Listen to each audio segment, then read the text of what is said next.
আল্লাহর ফ্লোর হলো এক। ইনদা সিদরাতিল মুনতাহা ইনদাহা জান্নাতুল মাওয়া। আল্লাহ নিজেই ঘোষণা দিয়েছেন যে সেখানে হলো জান্নাত। আল্লাহ তাআলা এটা সৃষ্টি করে রেখেছেন, জান্নাত জাহান্নাম সৃষ্টি করা। ওয়াইদ্দাত লিল মুত্তাকিন, কোরআনে বলা আছে, এগুলো ফার্স্ট টেন্স ব্যবহার করছে, সৃষ্টি করা হয়ে গেছে। তো হযরতে আবু বকর রাদিয়াল্লাহু তাআলা আনহুকে উনি এরকম মোরাকাবায় বসছিলেন যে হযরত জিবরিল কোথায় আছেন। তো উনি খুঁজে দেখলেন কোথায় আছে। তো সেখানে সংক্ষেপে বলতেছে, তাফসীর রুহুল বয়ান আছে যে জিবরিলের স্পিরিট থেকে হযরত আবু বকরের এই মোরাকাবার স্পিরিট বেশি ছিল, যে মুহূর্তের মধ্যে উনি জানলেন যে কোথায় হযরত জিবরিলের অবস্থান। তো একজন বান্দা যদি আল্লাহর অনুগত হয়ে যায়, তো আল্লাহ রাব্বুল আলামিন পৃথিবীর সব কিছুকে তার অনুগত করে দেন। মাসনবী শরীফ এটা তাসাউফ বা এই তাজকিয়ার লাইনের একটা গ্রহণযোগ্য কিতাব। আল্লামা রুমি রহমতুল্লাহ লিখছেন, সব বিষয় সবাই গ্রহণ করতে হবে এমন না, ওনার একটা দর্শন। আল্লামা রুমি রহমতুল্লাহ সেখানে আবুল হাসান খারকানি নামক এক বুজুর্গের ঘটনা লিখছেন। আবুল হাসান খারকানি এত বড় বুজুর্গ ছিলেন যে ওনার কাছে ছাত্র হওয়ার জন্য এই হিন্দুস্তান থেকে এক লোক গেছেন। যাওয়ার পরে প্রথমে বাড়িতে গেছেন, ঘরে যাইয়া নখ দেওয়ার পর ওনার স্ত্রী জিজ্ঞেস করলেন, কোত্থেকে আসছেন, কেন আসছেন? বলে, আমি তো হুজুরের কাছে আসছি দীক্ষা নেওয়ার জন্য। তো উনি অনেকগুলি নিজের স্বামীর ব্যাপারে বদনাম করলেন, যথেষ্ট পরিমাণ। তো উনি হতাশ হয়ে গেছে, কি বলে, আমি তো ওনার শোহরত, ওনার প্রসিদ্ধি শুনে, বুজুর্গির কথা শুনে আমি সেই হিন্দুস্তান থেকে আসলাম, আর উনি আমাকে কি শোনাচ্ছে। যাক, উনি নিরাশ হয় নাই। পরে অন্য অন্য মানুষকে জিজ্ঞাসা করলেন যে উনি কোথায়। তো সবাই দেখাই দিল যে উনি বনে কাঠ কাটতে গেলেন, পাহাড়ের ওই পাশেই উনি কাঠ কাটতে গেছেন। তো উনি চললেন, এখনও ওনার কাছে যায় পৌঁছান নাই, দেখেন যে উনি এক বাঘের পিঠে সাওয়ার হইয়া একটা বিষাক্ত সাপকে কোড়া বানায় আসতেছে। এটা আবার আল্লামা শেখ সাদি রহমতুল্লাহ ওনার কিতাব বোসেতা, এটার মধ্যে, এটা আরবি ফার্সি সাহিত্যের একটা গ্রহণযোগ্য কিতাব। আমাদের এই কওমি মাদ্রাসাগুলিতে ফার্সি সাহিত্যের উপরে পড়ানো হয় এটা। সেখানে এটা বর্ণনা করা আছে যে শেখ সাদি বলতেছেন যে, উনি বলতেছেন আবুল হাসান খারকানি, তুমি আশ্চর্য হও কেন? তোমাকে যিনি সৃষ্টি করেছেন তুমি তার অনুগত হয়ে যাও, এরকম বাঘ, সাপ, বিচ্ছু সব কিছু তোমার অনুগত হয়ে যাবে। আল বিদায়া ওয়ান নেহার মধ্যে আছে সাহাবায়ে কেরামের ঘটনা। হযরত আমের পাহাড়ি, উনি ছিলেন হযরতে আবু বকরের গোলাম। দেখেন গোলামের কত পাওয়ার। সাহাবী রাসূল ছিলেন। ওনার নেতৃত্বে তৎকালীন সময়ে যে তিউনিসিয়া, বর্তমানে জামিয়া তুর্স ইসলামী ইউনিভার্সিটি করছে ওই এলাকাটায়, যেখানে হযরতে আমের ফেহরি যাইয়া অবস্থান করছেন, ছাউনি গাড়ছিলেন। এটা তিউনিসিয়া তো আফ্রিকার একটা দেশ, আপনারা জানেন, আফ্রিকা মহাদেশের মধ্যে পড়ছে। মিশরও আফ্রিকা, কিন্তু যদিও আরব ভাষা, সব কিছু ভাষা কিন্তু আরবি, আর সংস্কৃতি সব কিছু আরবদের, কিন্তু এটা আফ্রিকার মধ্যে পড়ছে ভৌগোলিকভাবে। তো জামিয়া এই তিউনিসিয়া তখন আফ্রিকার অঞ্চল ছিলেন। হযরত আমের ফাহরির নেতৃত্বে সেখানে ইসলামের দাওয়াত নিয়ে গিয়ে যাওয়া হয়েছে। আল বেদায়া ওয়ান নেহার মধ্যে এই ঘটনা উল্লেখ করা আছে। যাওয়ার পরে ওখানে জঙ্গল, সব বাঘ, বিচ্ছু, এর জনবহুল এলাকায় যেখানে জনবসতি আছে সেখানে ওনাদেরকে থাকতে দেয়নি। তো ওনারা এক জঙ্গলে যায় দেখলেন যে এখানেও তো থাকার পরিবেশ নেই, এখানে তো আরও ভয়ঙ্কর অবস্থা। তো হযরত আমের ফাহরি তিনি সকল সাথী ভাইদের উদ্দেশ্যে কথা বললেন যে উনি ছিলেন আমির। কথা বলার পরে যে আমরা এখানেই থাকবো সিদ্ধান্ত হইল। এরপরে উনি দাঁড়ায় একটা ভাষণ দিলেন, এটা নকল করছে আল বেদায়া ওয়ান নেহার মধ্যে। ভাষণটা ছিল এই ভাষায়, আইয়ুহাল হাশারাতু ওয়াস সিবা নাহনু আসহাবু রাসূলিল্লাহি সাল্লাল্লাহু আলাইহি ওয়াসাল্লাম, যে আমরা রাসূলের সাহাবায়ে কেরাম, তোমাদের থাকার জন্য জায়গার অভাব নাই, আমাদের থাকার জায়গার অভাব, তোমরা এই জায়গা ছেড়ে দাও, আমরা এখানে থাকবো। এই কিতাবের মধ্যে লেখে, এই ঘোষণা শোনার পরে বাঘ তার বাচ্চা নিয়ে, সাপ তার বাচ্চা নিয়ে ওই জায়গা খালি করে তাদের জন্য থাকার ব্যবস্থা করে দিছে। এটা শুধু কোনো ওলিয়া আউলিয়ার কথা না, এটা সাহাবায়ে কেরামের ঘটনা। আল বিদায়া ওয়ান নিহায়া পড়ে দেখেন আপনি, সাহাবায়ে কেরামের বুজুর্গ, এটাকে বলা কারামাত, কারামাতুল আউলিয়া, অলৌকিকতা। যেরকম নবীদের মধ্যে থেকে অলৌকিকতা প্রকাশ পায়, নবীদের থেকে যদি কোনো অলৌকিকতা প্রকাশ পায় সেটাকে বলা হয় মুআজিজা, মুআজিজাতুল আম্বিয়া।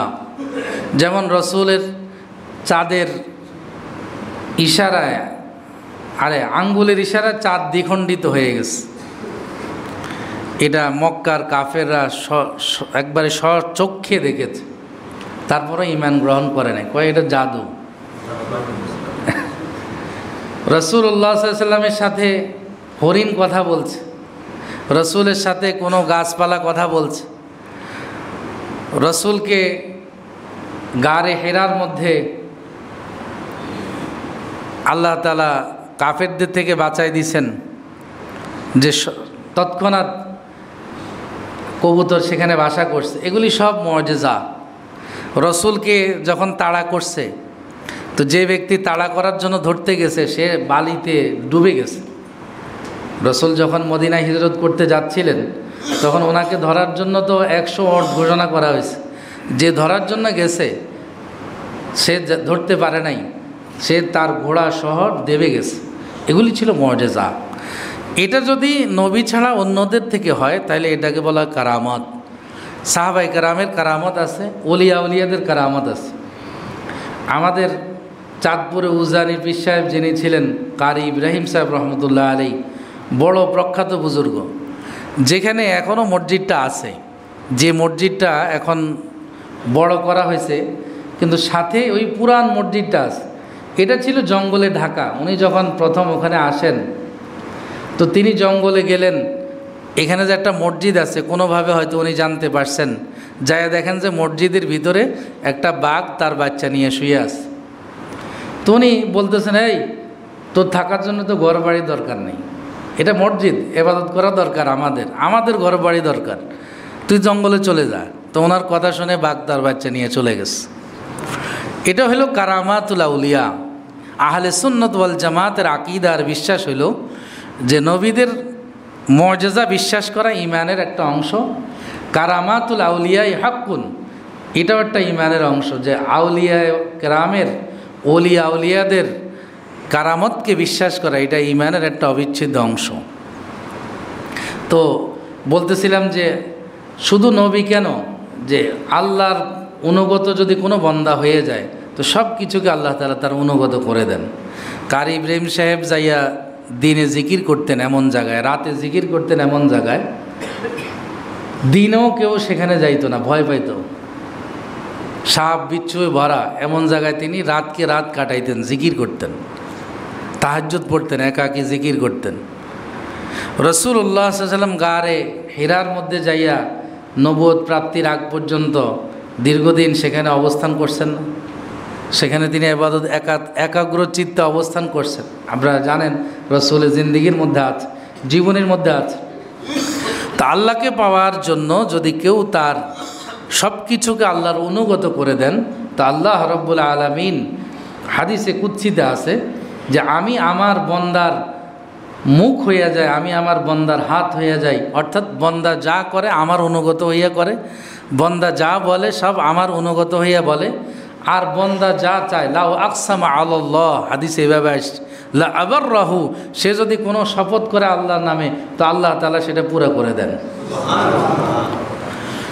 এই জন্য বলছিলাম, কথায় কথায় আসছে যে অন্তরকে পরিশুদ্ধ করা। অন্তরের কিছু ভালো গুণ আছে, কিছু খারাপ গুণ আছে। ইমামে গাজ্জালী রহমতুল্লাহ আলাইহি তার বিখ্যাত কিতাব ইহইয়াউল উলুমিদ্দিন, ইহইয়াউ উলুমিদ্দিন, এই কিতাবের মধ্যে 10টি খারাপ গুণ উল্লেখ করছেন আর 10টি ভালো গুণ উল্লেখ করছেন। এটা হলো অন্তরকে পরিশুদ্ধ করা। যেমন আমি আপনাকে বুঝাই যে হিংসা একটা অন্তরের রোগ, এটা কোনো হাত পায়ে দেখা যায় না। অন্যের সম্পদ, গুণাগুণ কোনো কিছু দেখে সেটা ধ্বংস হওয়ার কামনা করা, এটা কোথায় সৃষ্টি হয়? অন্তরে। ইয়াকুম ওয়াল হাসাদ ফাইন্নাল হাসাদা ইয়াকুলুল হাসানাত, কামা তাকুলুল হাসানাত কামা তাকুলুন নারুল হাতাব। আল্লাহ রসুল সাল্লাল্লাহু আলাইহি ওয়াসাল্লাম বলতেছেন, মুসলিম শরীফের হাদিস, যে তোমরা হিংসা থেকে বাঁচো। যদি হিংসা থেকে না বাঁচো, তোমাদের আমলগুলিকে এরকম হিংসা জ্বালাই দিবে যেরকম আগুনকে শুকনা কাঠ, আগুন শুকনা কাঠকে জ্বালিয়ে দেয়। আগুন শুকনা কাঠকে যেরকম জ্বালিয়ে দেয়, শুকনা কাঠ পাইলে হিংসাটা মানুষের আমলকে, নেক আমলকে ধ্বংস করে দেয়। এই রোগে আমরা আছি কি জানি, ঘরে ঘরে আছে হিংসা। কিন্তু এটা আপনি বাহ্যিক কোনো রোগ নয়, এটা অন্তরের রোগ। কোরআন ও হাদিসে এটা বর্জনের খুব তাকিদ দেওয়া হয়েছে। অহংকার, নিজের চেয়ে অন্যকে ছোট মনে করা, এটা অহংকার। আল্লাহ তাআলা ঘোষণা দিয়েছেন, ইন্নাল্লাহা লা ইউহিব্বুল মুস্তাকবিরিন, আমি অহংকারকে ভালোবাসি না। হাদিসে কুদসি আসছে, আল কিবরিয়া ও হৃদাই, যে অহংকার আমার চাদর, যে এটা নিয়ে টানাটানি করবে আমি আল্লাহ তাকে দুনিয়াতে মানে অপমানিত করব, ধ্বংস করে দেব। তাহলে এটা তো দেখা যায় না, এটা কিসের রোগ? অন্তরের রোগ। এরকম ভালো গুণ আমি পাশাপাশি বলতেছি, যেমন এখলাস। যে কোনো নেক আমল আল্লাহর কাছে গ্রহণযোগ্যতা পাওয়ার জন্য এখলাস জরুরি। ইন্না সলাতি ওয়া নুসুকি ওয়া মাহইয়ায়া ওয়া মামাতি লিল্লাহি রাব্বিল আলামিন। আমার নামাজ, আমার জীবন মরণ, আমার কোরবানি সব কিছু কার জন্য হইতে হবে? আল্লাহর জন্য। এখন আল্লাহর জন্য হইল কি হইল না, এটা কে ঠিক করবে? অন্তরে ঠিক করবে। হযরত জুনায়েদ বাগদাদি বলছেন, হুয়া সিররুম মা বাইনাহু ওয়া বাইনাল্লাহ। এখলাস বলা হয় এরকম একটা লুকানো বিষয়কে, যেটা বন্দা আর তার আল্লাহর সাথে হয় সরাসরি, মাধ্যম নাই, কোনো মাধ্যম মাঝখানে থাকে না। আল্লাহ আর বন্দার সাথে সরাসরি যে সম্পর্কটা হয়, যা আমি তোমার সন্তুষ্টির জন্য কোরবানি করতেছি, তোমার সন্তুষ্টির জন্য সালাত আদায় করতেছি, তোমার জন্য রোজা রাখতেছি, তোমার জন্য আমি হজ করতেছি। এই জন্য আবার দেখেন, সবর, ধৈর্য ধারণ করা, এটা একটা বড় গুণ। ওয়ালা নাবলুওয়ান্নাকুম বিশাইইম মিনাল খাউফি ওয়াল জুই ওয়া নাকসিম মিনাল আমওয়ালি ওয়াল আনফুসি ওয়াত থামারাত ওয়া বাশশিরিস সাবিরিন। আল্লাহ বলতেছে ধৈর্যশীলদের জন্য সুসংবাদ। তো ধৈর্যটা অন্তরের একটা বড় গুণ। এরকম পাশাপাশি খারাপ গুণ 10টি, ভালো গুণ 10টি আছে। এগুলি যদি কেউ মানুষ অর্জন করে, ভালো গুণগুলি যদি অর্জন করে, খারাপগুলি থেকে যদি বিরত থাকে, তাহলে আস্তে আস্তে আস্তে আস্তে সে সোনার মানুষে পরিণত হবে। এবং কোনো অমুসলিমও যদি এই গুণগুলি অর্জন করে, তার ঈমান নাই, তারপরও সে মানবিক দৃষ্টিতে সে ভালো মানুষ হবে, মানুষ হিসেবে ভালো মানুষ হবে। যেমন আমরা ইউরোপিয়ানদের অনেক প্রশংসা করি যে সে মিথ্যা বলে না, এটা তো একটা ভালো গুণ। কি বলেন? মিথ্যা বলা কি স্বভাবের কাজ নাকি? তারা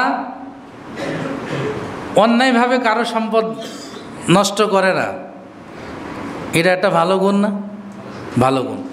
অন্যায়ভাবে সম্পদ হড়প করার, এটাকে আরবিতে বলা হিরিস, এটা অন্তরের রোগ। হিরিস মানে লোভ, লালসা। লোভ লালসার ব্যাপারে আল্লাহ তাআলা কোরআনে স্পষ্ট বলছেন, হাদিসে স্পষ্ট বর্ণনা করা আছে যে লোভ মানুষকে ধ্বংস করে দেয়। লোভী মানুষ সমাজের জন্য, দেশের জন্য, রাষ্ট্রের জন্য, পরিবারের জন্য ধ্বংস ডেকে আনে। এখন এই লোভটা, এটা কোথায় সৃষ্টি হয়? অন্তরে। এজন্য অন্তরকে যদি কেউ পরিশুদ্ধ করে, সে যদি নন মুসলিমও হয়, তারপরও তার দ্বারা মানুষ উপকৃত হবে, সমাজ উপকৃত হবে, রাষ্ট্র উপকৃত হবে। এই জন্য এরা বোঝে না যে বয়স্ক ভাতা নিয়ে আমি আমার চাকরিও করি, এটা হইতে পারে না। আমি চাকরি করি মানে আমি বেকার, আমাকে বেকার ভাতা দিচ্ছে, তা আমি একদিকে সরকার থেকে বেকার ভাতা নিলাম, আবার আমি চাকরিও করলাম, এটা তাদের মাথায় আসে না। এটা বাঙালি বুদ্ধি, বুঝেন নাই? এটা বাঙালি বুদ্ধি, মানে কিভাবে ধোঁকা দিয়া আরেকজনের টাকা পয়সা নিজের পকেটে আনবে, এই বুদ্ধির নাম হলো বাঙালি বুদ্ধি। এটা আমাদের মধ্যে প্রবণতা খুব বেশি, এবং এই দক্ষিণ এশিয়াতে বেশি। শুধু বাঙালি না, পাকিস্তানিও আছে, ইন্ডিয়ানরা আছে। ইন্ডিয়ানরা তো নিজের ছাড়া কাউকে কিছু বোঝে না। এদের মধ্যে এরকম একটা গুণ আছে, আপনার কোনো উপকার করবে বা সে কারো উপকার গ্রহণ করবে, এটা তো সে সম্মত না। মানে একটা নিকৃষ্ট চরিত্রের লোক যারা, এটা হলে ইন্ডিয়ান মানুষদের মধ্যে পাওয়া যায়। আর এদের সাথে যাদের সখ্যতা বেশি, দেখবেন আমাদের দেশও এদের মধ্যে সবচেয়ে খারাপ গুণ বেশি। কি ঠিক না ভাই? ঠিক। কারণ ভালো মানুষের সাথে ভালো মানুষের সম্পর্ক হয়, মহব্বত হয়, ভালোবাসা হয়। খারাপ মানুষের সাথে খারাপ মানুষের সম্পর্ক হয়, ভালোবাসা হয়। ঠিক না ঠিক? এই জন্য দেখবেন ইসলাম ও মুসলমানের রক্ত চোষা যারা ইহুদিদের সাথে সবচেয়ে ভালো সম্পর্ক পৃথিবীর মধ্যে এই ভারতের। এরা এবারও অনেকগুলি বোমা টোমা পাঠাইছে ইসরায়েলের জন্য উপহার, মুসলমান মারার জন্য। এই রমজান ঈদের আগের ঘটনা, অনেক পরিমাণ গোলা বারুদ পাঠাইছে যে মুসলমান মার। তো ভালো গুণ যদি একজন অমুসলিমের মধ্যেও আসে, এটা সমাজের জন্য উপকারী, রাষ্ট্রের জন্য উপকারী। একজন মানুষ কি পরিমাণ খাইতে পারে আপনি চিন্তা করেন, কি পরিমাণ খাবে? 15 লাখ টাকা দিয়ে একটা ছাগল কোরবানি দিয়া কি বিপদে হচ্ছে। এখন ছেলেও অস্বীকার করতে হচ্ছে। একজন সরকারি চাকরিজীবী যতই উপরে হোক, সে 15 লাখ টাকা দিয়ে কোরবানি দেওয়ার সামর্থ্য রাখে না। এটা একটা বাস্তবতা। তো তার মানে এটা সব 2 নম্বরই জালিয়াতির টাকা, অন্যের পকেটের টাকা। এটা ঘুষের বলেন আর সুদের বলেন, যাই বলেন। এই যে লোভ, এটা কত খারাপ গুণ একটা সমাজের জন্য, রাষ্ট্রের জন্য। এখন যে 2-4 জন আমাদের সামনে আসছে, এদের কি পরিমাণ টাকা? 2-4 জনের কথা আমার নামার বলার দরকার নেই। এটা অন্তরের রোগ, লোভ। সে মনে করতেছে যে আরও যদি হয় এরকম। হাদিসে এটা বলা আছে যে লা ইউমলা উজাউফা ইবনা আদম ইল্লা তুরাব, বুখারীর হাদিস। আল্লাহ রসুল বলেন যে বনি আদমের পেট ভরে না যদি তাকে দুনিয়ার মতো আরও এক দুনিয়া দেওয়া হয়, সে বলবে আরও একটা দরকার। তার পেট ভরে ইল্লা তুরাব, যখন কবরে যাইয়া পেটের ভিতরে মাটি ঢুকে তখন বলে যে আমি এখন যাই আমি শুকরিয়া আদায় করলাম। আমাদের অবস্থাতে এরকম যে আপনি একটা মানুষ ঢাকা শহরে থাকলে খাইলে কয় টাকা খরচ হয়, কিন্তু লোভ লালসা কোটি কোটি কোটি কোটি টাকা। এরপরে সিন্দুকের মধ্যে, বক্সের মধ্যে কত জায়গায় টাকা পয়সা লুকায় রাখে। এগুলি তো সৎ পথের টাকা না। এটা কেন হচ্ছে? লোভের কারণে। আমরা আজকে এটা ব্যক্তি পর্যায়ে বলি, রাষ্ট্রীয় পর্যায়ে বলি, সব কিছুর মূলে হইল আমার অতিরিক্ত লোভ। এই অতিরিক্ত লোভ মানুষের জন্য, সমাজের জন্য ক্ষতি না লাভ? ক্ষতি। কেন? এখন আমার যদি লোভ লালসা অতিরিক্ত হয়, তা আমি যদি আমার সঠিক পথ না থাকে, তা আমি অসঠিক পথে, বিপথে আমি টাকা কামানোর জন্য চিন্তা করব। ঠিক না বেটি? আর যদি কানাত থাকে, কানাত এটাও অন্তরে একটা গুণ, মানে অল্পতে তুষ্ট থাকা। 10টা গুণের এটাও একটা গুণ, অল্পতে তুষ্ট থাকা, যে যা আছে আলহামদুলিল্লাহ এটার উপরে। কিন্তু বেশি কামনা করতে নিষেধ শরীয়তে করে নেই। আপনার যদি ভালো হয় থাকে, হালাল পথে, বৈধ পথে আপনি অঢেল সম্পদের মালিক হন, তাহলে তো ভালো হবে, কারণ জাকাত দিবে, গরিব উপকৃত হবে। আর যারা অবৈধভাবে সম্পদ উপার্জন করে, এরা জাকাতও দেয় না, এদের দ্বারা গরিব উপকৃত হয় না। এজন্য ইসলামী অর্থনীতি যদি থাকতো, জাকাত ভিত্তিক অর্থনীতি যদি থাকতো, তাহলে আমাদের দেশে 10 বছরে কোনো গরিব, এই 15 বছরে 100 গুণ বেশি কোটিপতি বাড়ছে। মানে আগে 100 জন থাকলে এখন 200 জন হয়েছে, কিন্তু জনসমাজ উপকৃত হয় নাই। করোনার পরে আপনি দেখেন বহু মানুষ বেকার হয়েছে। অনেক মানুষের ব্যয়ের সাথে আয়ের সাথে কোনো, আমি নিজে তো অনুভব করি যে আয় ব্যয়ের সাথে কোনো করা যায় না, সামঞ্জস্যতা রক্ষা করা যায় না। কিন্তু যদি জাকাত ভিত্তিক অর্থনীতি হইতো, তাহলে এই অঢেল সম্পদের মালিক 200 জন হইতো না, এদের সম্পদের 2.5% গরিব দুঃখীও পাইতো। ঠিক না ঠিক? জাকাত ছাড়াও এরা মানুষকে উপকার পৌঁছাইতো, মানুষকে দান খয়রাত করতো, যদি আল্লাহর ভয় তার মধ্যে থাকে। এই জন্য মনে রাখবেন, ইসলামী হুকুমত ছাড়া, ইসলামী অর্থনীতি ছাড়া কোনো পৃথিবীর কোনো রাষ্ট্র, ব্যক্তি, কোনো সমাজ যথাযথভাবে তার নাগরিক অধিকার, ব্যক্তি অধিকার সে পাবে না। এই জন্য ইসলামী হুকুমতের উপকার শুধু হুজুররা পাবে এটা না, ইসলামী হুকুমতের উপকার একজন অমুসলিমও পাবে। রসুলের জীবনীতে দেখেন, ওমরের জিন্দিগিতে দেখেন যে ইহুদিদেরকে তিনি কিভাবে তিনি সুরক্ষা দিয়েছেন। একবার ওনার সৈন্যবাহিনী সুরক্ষার জন্য দিতে পারছিলেন না, তো ওদের ট্যাক্স ফেরত দিছে যে আমি তো তোমাদের সাথে ওয়াদাবদ্ধ, আমি ওমর, যে তোমাদেরকে ট্যাক্স নিচ্ছি এই জন্য যে তোমাদেরকে আমি সুরক্ষা দিব, নিরাপত্তা দিব, তোমাদের ট্যাক্স ফেরত নাও, আমার যুদ্ধের জন্য সৈন্যবাহিনীর প্রয়োজন, আমি ফিরাই নিলাম। হাদিসের কিতাবে পড়ে দেখেন একটা ইহুদি তাদেরকে কী ধরনের নিরাপত্তা দিচ্ছে। আপনি ভারত উপমহাদেশের 450 বছরের ইতিহাস দেখেন, মুসলমানরা শাসন করছে, যদিও এটা ইসলামী হুকুমত ছিল না, এই মোগল সম্রাটের। কেউ বলতে পারবে না কোনো হিন্দু মেজরিটি থাকা সত্ত্বেও তাদের কোনো ঘর বাড়ি জমি জামা দখল করছে, নির্যাতন করছে, কোনো মন্দির কি ধ্বংস করছে, এরকম কোনো ইতিহাস আছে? নাই। কিন্তু বাবরি মসজিদ তার উল্টা। এখন মুসলমানদের অবস্থা ভারতে সম্পূর্ণ উল্টা, তারা নির্যাতিত নিপীড়িত একটা জাতি। সেখানে আপনারা দেখছেন যে নামাজ পড়তে তাকে লাথি দিয়ে ফেলে দিতেছে, পুরা জাতি দেখছে, পুরা বিশ্ব দেখছে, ঠিক না ঠিক? মুসলমানদের সাথে একটা ইসলামী হুকুমত, দেখেন মোগলরা কিন্তু পুরা ইসলামী হুকুমত চালায় নাই, সামান্য কিছু ছিল তাদের মধ্যে। এরপরও 450 বছরের ইতিহাস, যে 450 বছরে কোনো হিন্দু নির্যাতিত হয় নাই, কোনো মন্দির ভাঙা হয় নাই, কোনো হিন্দুদের জমি দখল করা হয় নাই। সুতরাং ইসলামী অর্থনীতি, ইসলামী রাষ্ট্রনীতি, এটা শুধু এই মসজিদ আর হুজুরদের দিনদার লোকরা উপকৃত হবে এটা ভাবা ঠিক নয়। একটা সংখ্যালঘু জাতীয় তার ন্যায্য অধিকার ফিরে পাবে। এই জন্য আমাদের দেশে দেখবেন আপনি, যত সংখ্যালঘুদের জমি জামা দখল করছে, টাকা আত্মসাৎ করছে, কোনো আলেম ওলামা করে নাই, কোনো দিনদার শ্রেণী করে নাই। আমি তো বহুবার এই মসজিদের মিম্বরে চ্যালেঞ্জ করে বলছি যে কোনো দিনদার শ্রেণীর লোক তাদের অর্থ সম্পদ জমি জামা দখল করে নাই, ঠিক না ঠিক? কিন্তু এদেরকে যুদ্ধ অপরাধী বানানো হয়েছে দুর্ভাগ্যজনকভাবে, রাজনৈতিকভাবে হয়রানি করার জন্য, অপদস্থ করার জন্য। সমস্ত দোষ ত্রুটি মৌলবাদীদের উপর, হুজুরদের উপরে। স্বাধীনতা যুদ্ধের মধ্যে সবচেয়ে ক্রিমিনাল চরিত্রের লোক জিগা, এর মাথায় টুপি, ঠিক না ঠিক? হ্যাঁ, এর মাথায় টুপি দিয়া তাকে চিত্রায়িত করা হয়। অথচ আমি রাজাকারদের ছবি দেখছি, রাজাকার একজনও দাড়িও ছিল না, টুপিও ছিল না। কি ভাই, দুঃখজনক যে ইসলাম ও মুসলমানের বিরুদ্ধে এটা একটা ষড়যন্ত্র। এই যে ইউনিসেফে মিনা একটা কার্টুন বের করছে, এই মিনা কার্টুনটাও ইসলামী সভ্যতা সংস্কৃতির বিরুদ্ধে একটা অপপ্রচার জাতিসংঘের পক্ষ থেকে। মানে সব কিছুর আঘাত সবাই আঘাত করবে ইসলামের উপরে। ইসলাম নাম শুনলে এদের সহ্য হয় না, কিছু থাক না থাক। এই জন্য ভাই, এই অন্তরের গুণগুলি শুধুমাত্র নিজের ব্যক্তি উপকৃত হবে এর না, একটা পরিবার উপকৃত হবে। কেউ যদি ভালো গুণগুলি তার আত্মার পরিশুদ্ধি করতে পারে, একটা সমাজ উপকৃত হবে, একটা রাষ্ট্র উপকৃত হবে। আল্লাহ তাআলা আমাদেরকে ভালো গুণগুলি গ্রহণ করে খারাপ গুণগুলি পরিত্যাগ করার তৌফিক দান করুক। সকলে বলে আমিন। যারা আমরা কবলাল জুমা পড়িনি, কবলাল জুমা পড়িনি।